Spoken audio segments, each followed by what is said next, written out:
Bonjour les enfants, comment ça va chez vous? Aujourd'hui, je vais vous raconter une nouvelle histoire. Est-ce que vous avez déjà eu peur? Moi oui, j'ai vraiment très peur. Des chiens. Oui, je sais, pour une adulte, c'est bizarre, mais ils font vraiment peur. Peut-être que toi aussi tu as des peurs. Tu as peut-être peur des araignées, peut-être que tu as peur des gens, ou peut-être que tu as peur de l'inconnu, tout simplement. Tu sais quoi? Je sais même qu'il y a des gens qui ont peur des bananes. C'est vraiment bizarre ça, hein?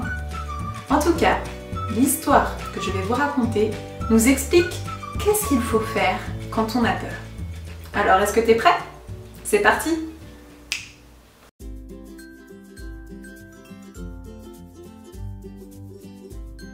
Il y a fort longtemps, dans la ville de Babylone, vivait un homme nommé Daniel. Il avait été capturé, lui et d'autres jeunes gens, à Jérusalem, sa ville natale, qui avait été attaquée par le roi de Babylone. Daniel était beau, jeune et intelligent, mais surtout, il aimait le Seigneur de tout son cœur et le faisait passer avant tout. Dieu lui permit de devenir quelqu'un d'important à Babylone, au point que les rois faisaient appel à lui pour les aider. En retour, il était récompensé et continuait de gravir les échelons. Ça veut dire qu'il devenait de plus en plus important. Un jour, le roi de Babylone, qui s'appelait Darius, voulut établir Daniel comme l'un des 3 grands chefs de son royaume. Mais trop, c'était trop. Et des hommes qui eux aussi voulaient être des grands chefs, remplis de jalousie, décidèrent de faire tomber Daniel. Ils cherchèrent un moyen de l'accuser, mais ne trouvèrent rien dans son travail qui leur aurait permis de l'attaquer. Daniel était bien trop bon et fidèle. Ils ne purent trouver aucune faute.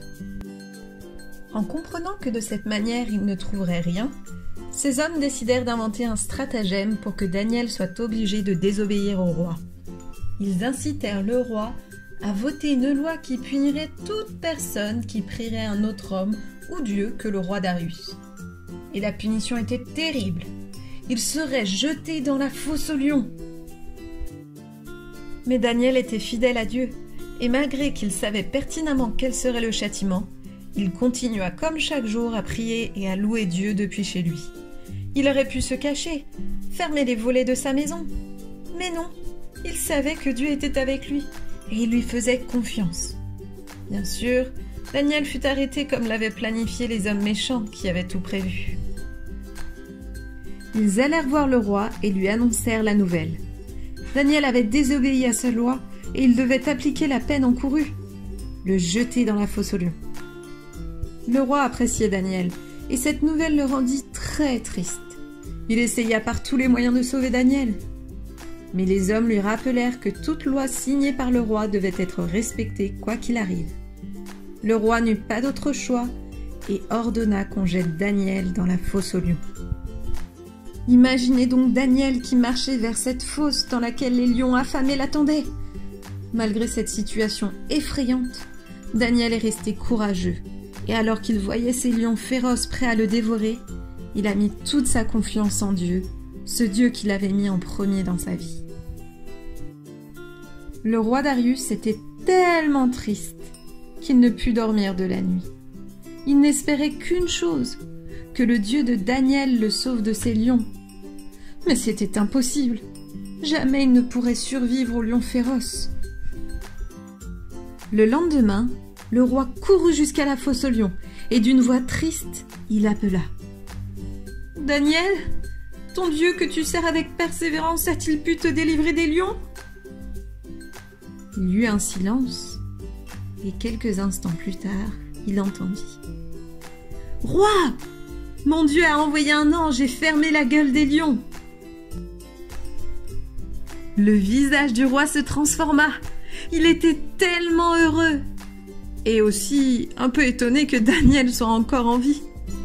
Il ordonna qu'on sorte Daniel de là et que les hommes qui étaient responsables de tout ça soient jetés à sa place dans la fosse aux lions.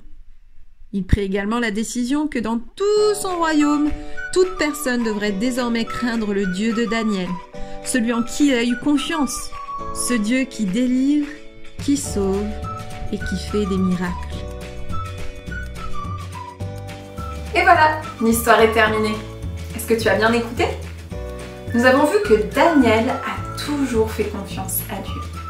Malgré les situations difficiles qu'il a vécues, on l'a pris de son pays, on l'a fait prisonnier, on l'a amené dans un autre pays, mais il mettait toujours Dieu en premier et il avait confiance en lui. Et puis ensuite on l'a pris de chez lui et on l'a amené vers cette fosse au lion. Oh, qu'est-ce qu'il a dû avoir peur! En tout cas, moi j'aurais eu peur à sa place. Mais là encore, il a fait confiance à son Dieu. N'est-ce pas incroyable? Maintenant j'ai une question pour toi. Comment Dieu a fait pour sauver Daniel?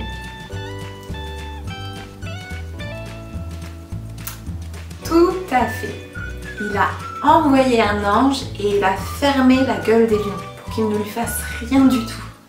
C'est juste incroyable. La création entière obéit à Dieu et même les lions obéissent à Dieu. De quoi on peut avoir peur quand on a un Dieu comme ça à nos côtés? Maintenant, je te propose que nous apprenions un verset qui se trouve dans le premier chapitre de Josué, verset 9, qui dit « Je t'ai commandé d'être fort et courageux.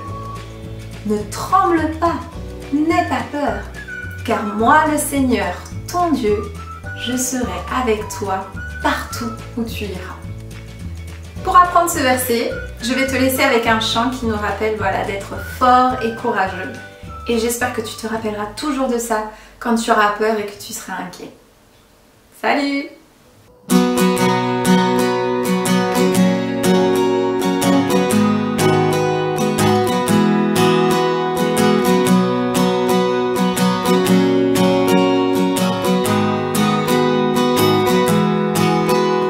La foi de Moïse sépara les eaux, Daniel courageux devant les lions, Noé occupé à construire une arche qui s'appuyait sur Dieu.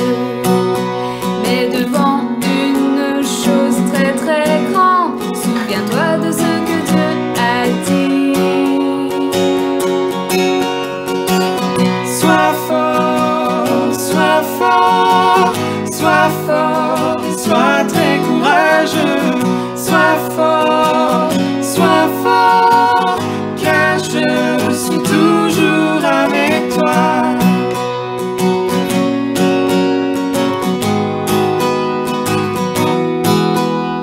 Esther s'est tenue devant le roi, Joseph trahi et vendu comme esclave. David courageux affronta Goliath qui s'appuyait sur Dieu.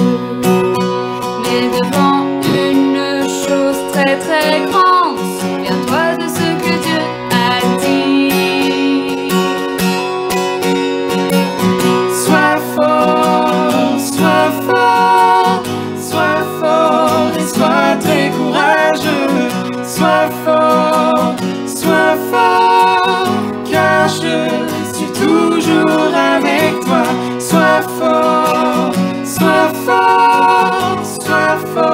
et sois très courageux. Sois fort, car je suis toujours avec toi. Sois fort, car je suis toujours avec toi.